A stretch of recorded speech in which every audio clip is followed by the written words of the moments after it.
Hi, everybody. This is Elenbaas from Nightlight Astrology. It's Sunday, November 17th, and I'm going to talk to you today about a concept called striking with a ray. It is a concept that comes from the Hellenistic era of astrology. It's a really neat concept. It's a configuration that happens between two planets in the sky. It happens pretty regularly, but um, not a lot of people know about it, nor do they know necessarily how to apply it or how to use it. So I happen to have a really cool example that came up this weekend, so I thought I would show you um, how it works, and then maybe you can use it, or maybe you can even recognize its presence in your life this weekend. So I'm going to start by putting the chart up on the screen, and you'll see it says August 11th in the top left-hand corner, but under it, it says November 17th. So that's just a little, just the way my program does it when I pull up a chart in this particular way. So, okay, so let me show you first what the concept is. So the concept of striking with a ray happens when two planets are making an aspect with one another. And let's say, for example, that you have a planet like the moon, in this case, making a square to Mars. Ancient astrologers always looked at which planet within a planetary aspect dynamic was in what is called the superior position. So, for example, in this case, the moon is in the superior position to Mars. Now, how do you determine that? Because within this aspect, Mars comes before Libra in zodiacal order. So you've got Cancer. If you go forward a sign, you've got Leo, then Virgo, then Libra. So the moon is prior to Libra in zodiacal order. So within this square that the two planets are making, the moon is in the superior position. Now, that position was referred to as a position of overcoming, which means that the moon is asserting its will and its influence over Mars.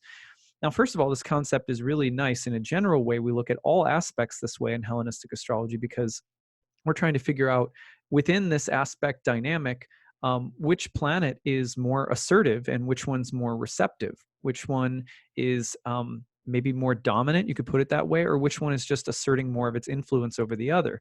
Sometimes in modern astrology, we compensate for not knowing about this concept of one planet being in the superior versus inferior position by saying, well, you just blend them together, Moon, Mars, just blend Moony and Marsy stuff together, right? But in ancient astrology, it was that, plus it was also knowing which planet tended to have the upper hand or which one tended to be more assertive. So in this case, because the moon is prior in zodiacal order and making a very perfect square to Mars, it has the upper hand. However, when a planet is making this kind of an aspect to Mars in particular, a malefic planet in particular, it is as though as the planet is moving into that square, it gets hit, it gets struck by a ray from the malefic or from Mars or Saturn, if it were either of them. And that ray can be thought of as something that's sort of trailing off the back of Mars, right? Let me see if I can illustrate this even better. Imagine Mars is, going through the zodiac this way, heading almost about to ready to enter Scorpio. So its effluences, its rays, its tracers are thought to be sort of streaming backward through the zodiac as well as shooting forward through the zodiac. Just like if you're walking down the street, you're facing forward, right? And you're facing in the direction your eyes are taking you. For Mars, that's towards Scorpio. But trailing behind you is your aura, right? Or if you smell really bad, maybe it's your scent. So the point is that if you were walking down the street, who has the upper hand?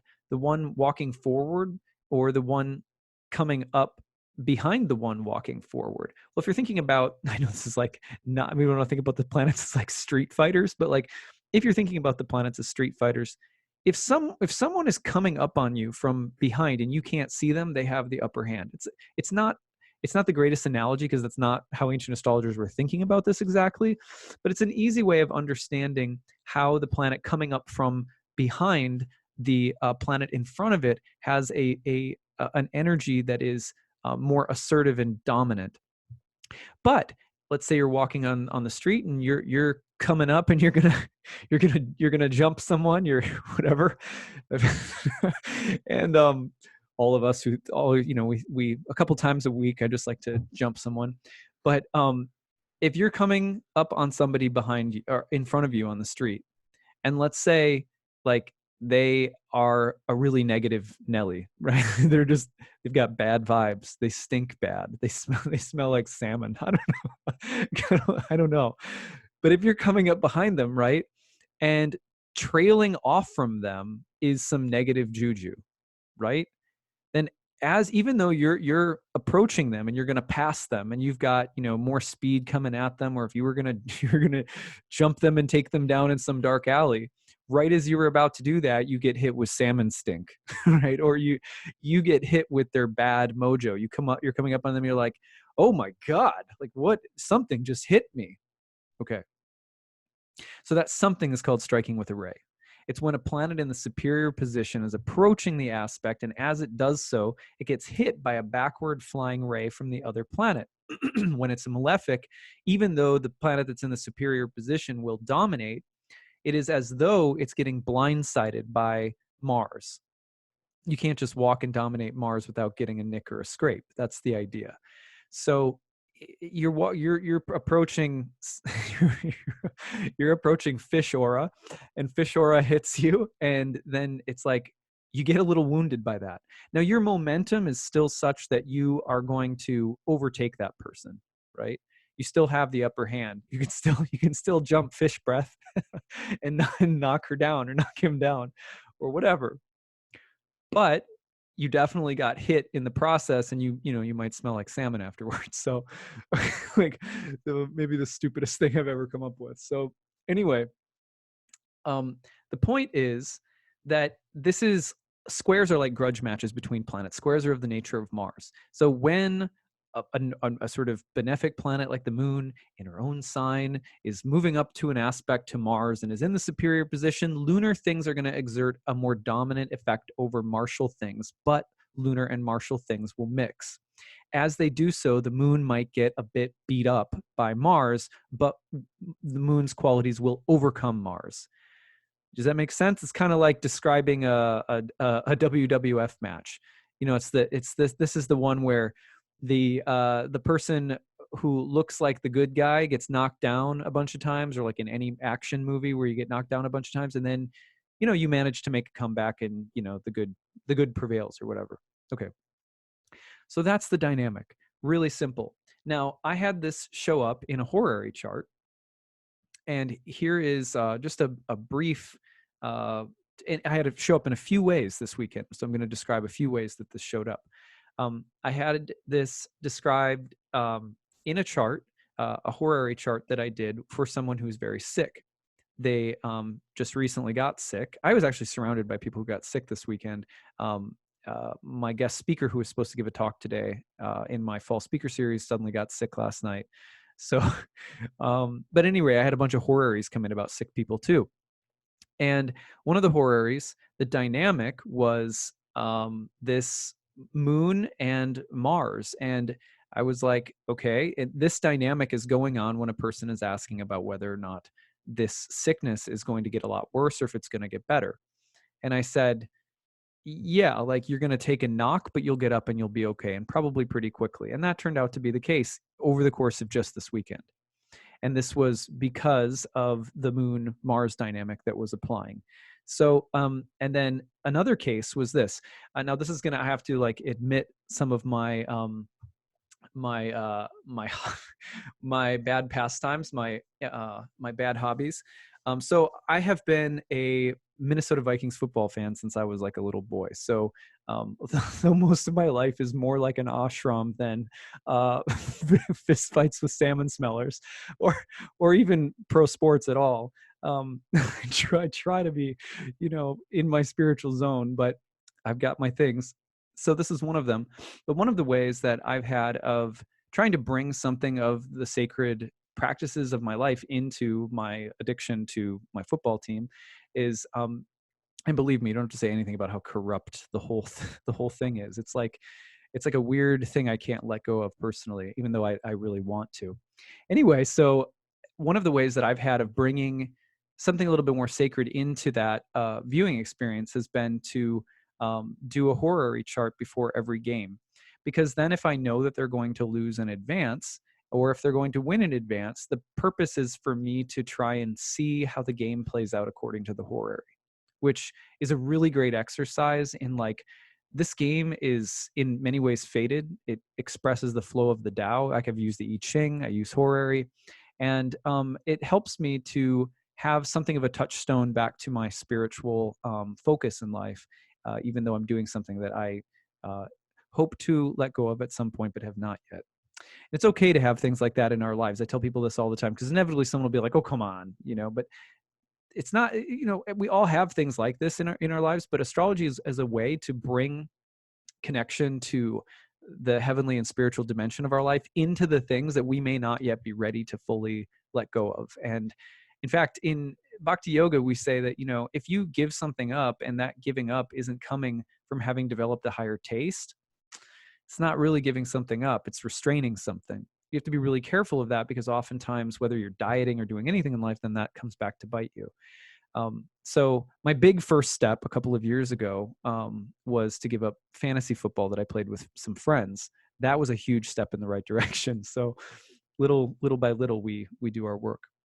Anyway, so the in this case, in the horary, the depiction of my team and its dynamic with the opponent was also the moon in its own domicile, overcoming Mars, but getting struck by a ray.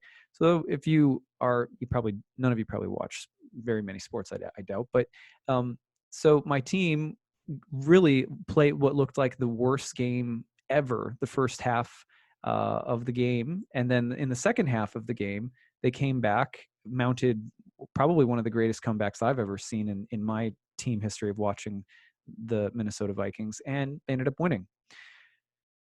And it was really cool to see that. I was like, oh, when I started the game, I was like, striking with a ray going on, huh?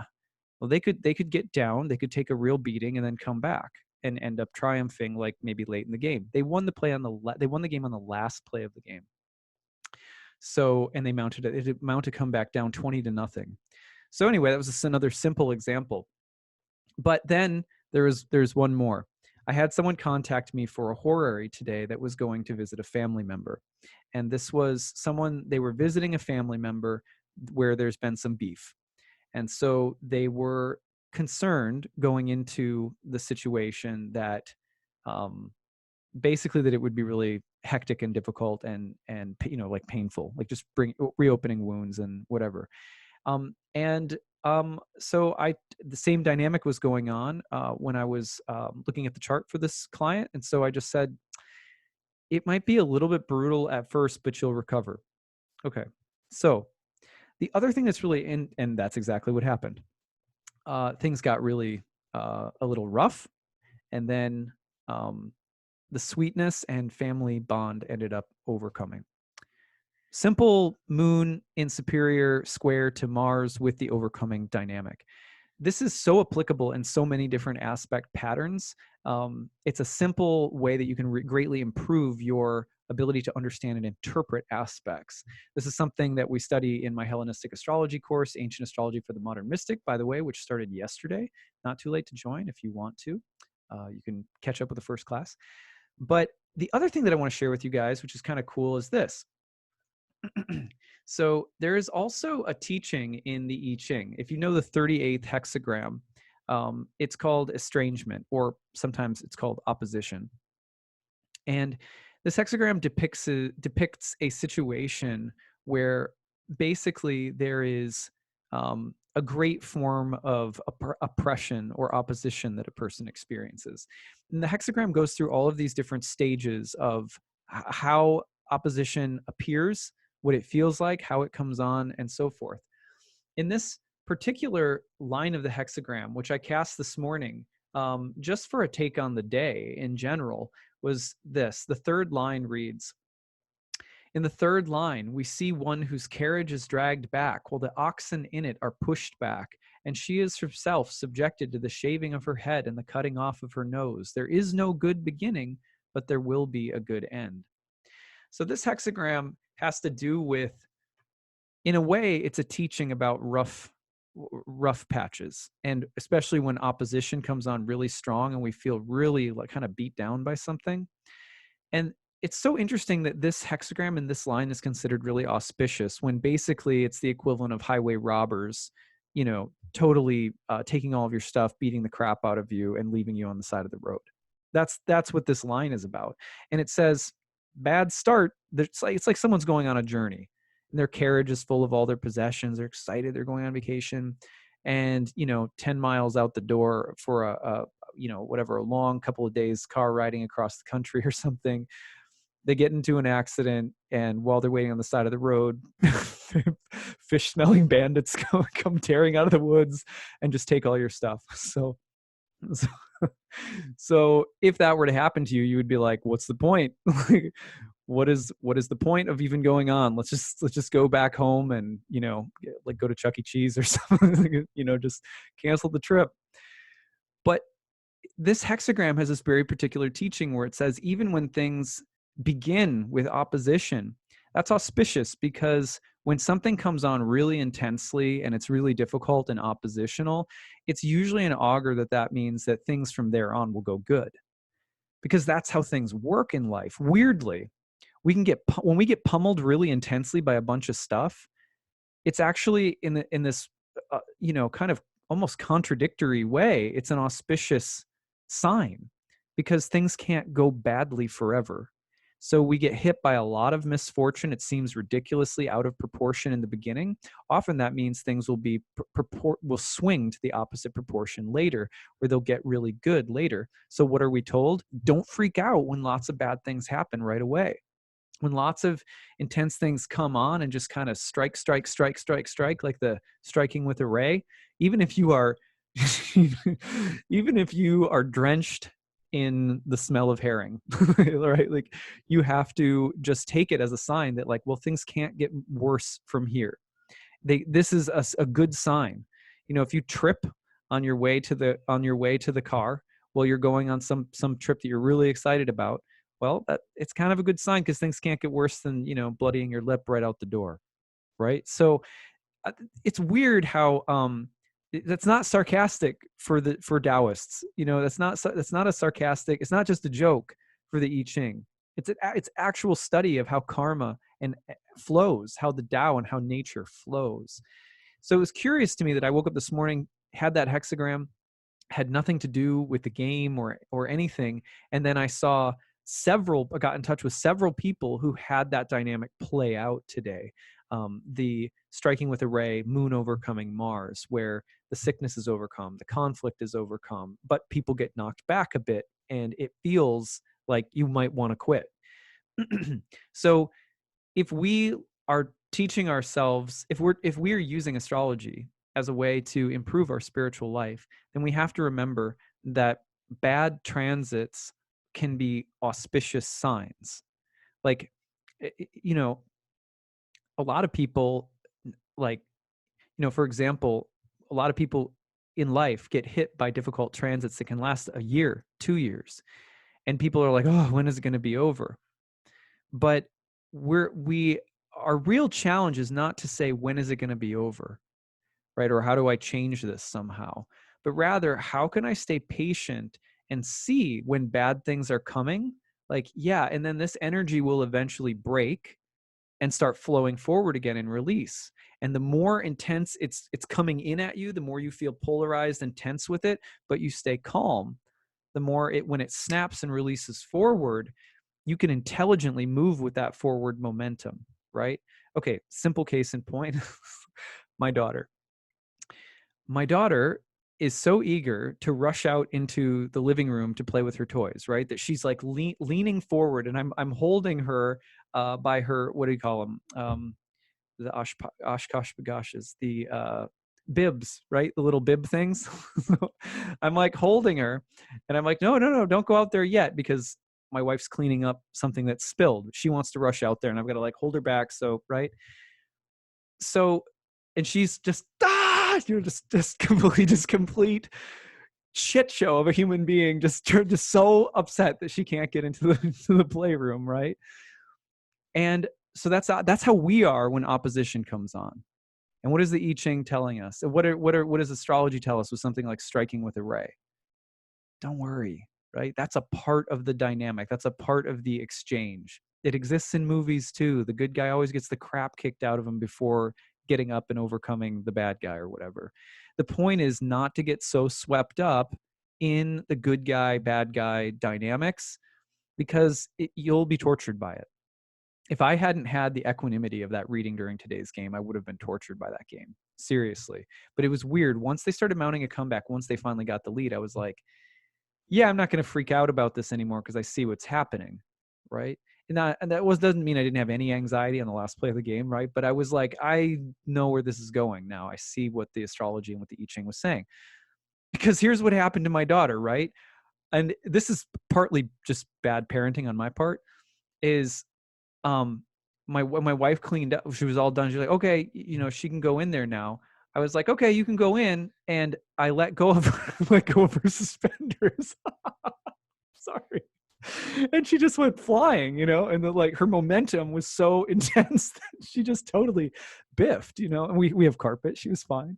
But it was like, I was just like, God, if that's not like all of life, if all of life isn't us just like lunging for whatever we want and so upset when we don't get it, and then when there's finally an opportunity to get it, our momentum carries us through. And yeah, we're still all wearing Oshkosh Bagosh bib overalls.